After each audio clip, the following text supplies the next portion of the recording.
Hey, Pastor Will here. I hope you're having a great week. This is episode 19 of the Forum Preview for this weekend, June 1st and 2nd already, 2024. Now, we're not going to meet this week for our forum in person because I'm heading up to Orlando for the Florida Bahamas Synod Assembly representing you all on behalf of the congregation. But I wanted to drop a video anyway this week and talk about an interesting topic. Let me ask you a question. Have you ever walked into worship on the weekend and realized, hey, the colors have changed here in the sanctuary? They were all white and now they're all green. Or they were green forever and now they're all blue. Well, adorning our sanctuary with different colors is done for a reason, based upon what's called the liturgical calendar. And now the liturgical calendar, it's filled with all these vibrant and significant seasons. And you may know some of them, like Advent and Christmas and Lent and Easter. And each of these seasons has its own distinct focus and rituals. But what about those times in between? We call those ordinary times, not because they're mundane, they're boring, they're filler times, but because this time is ordered or numbered. See, ordinary time or time after Pentecost, it encompasses the parts of the liturgical calendar of the church year that are not included in the major seasons. So here's some key facts about ordinary time or time after Pentecost. It takes place during two times of the church year. The first is after Epiphany. So that is the time that begins after the feast of the baptism of our Lord, which is always on January 6th, and continues throughout January and into February, and sometimes into March, depending on when Easter is, to the day before Ash Wednesday, which we call in the church Shrove Tuesday, or in our culture, Fat Tuesday, the day we all celebrate and eat and engorge ourselves before that Lenten period, that time of reflection and fasting begins. So that's the first time of ordinary time. The second part is a longer period, much longer period, that begins the day after Pentecost, which, as we know, Pentecost is 50 days after Easter. So that's when it begins, and it continues all the way until the beginning of Advent, the last week in November. So it's about 5 months long, this time after Pentecost, this ordinary time. And as I said earlier, the Sundays in this ordinary time are numbered sequentially.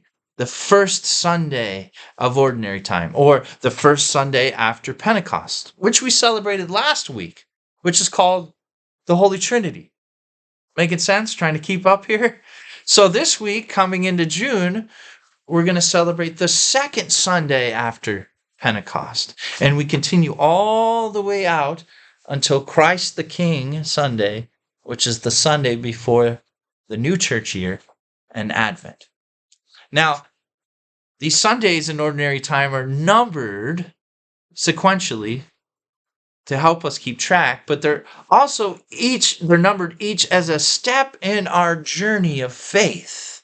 They help us to keep this rhythm in our spiritual lives, to help mark our progress and our spiritual growth throughout the entire church year.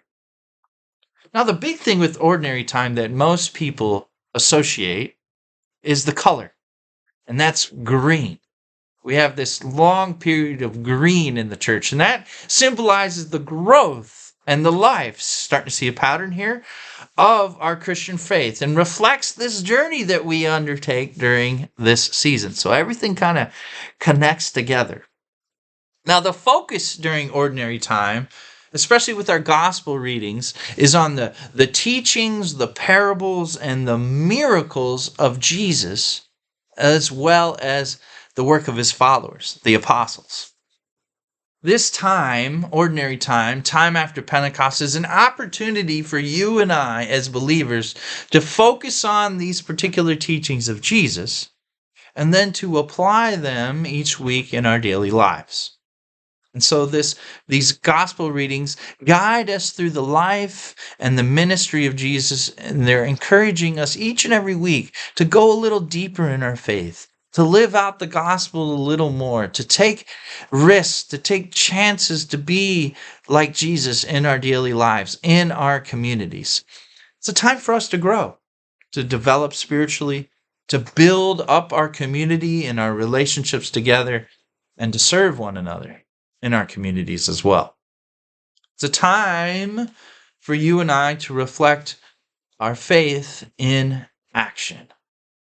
How do we live out the love of Christ in our everyday interactions, in the whole 168 hours of the week that God has gifted us? How are we serving others and growing in our spiritual life? It's a great time to reflect and to look ahead and to plan and to prepare in this season that we have that calls us to live intentionally and faithfully. So as we move through this ordinary time that's not really ordinary at all, let's remember that every moment is a gift from God given to us as an opportunity to grow in God's grace, to put on the armor of God, as Paul says, and to be Christ in our world, with our friends and with our family. This season of green, it's not easy being green, as Kermit the Frog says. It may not have the fanfare of Easter and Christmas, but it's a rich season. It makes up most of our year. And it brings us the potential to transform who we are as Christians and to deepen our relationship with God. This ordinary time, it gives us structure, it gives us a rhythm to our year, and it encourages us to keep on growing, to keep on living out our faith and what we believe in each and every day. So that's it. Welcome to Ordinary Time. Welcome to the season of green for the next 5 months. I hope you're ready for the journey, and I hope you join us here at Emmanuel each and every week for worship, Saturday evenings at 5 o'clock, and Sunday mornings at 8:30 and 10:15. We'll see you then. God bless you. God is with you. Take care.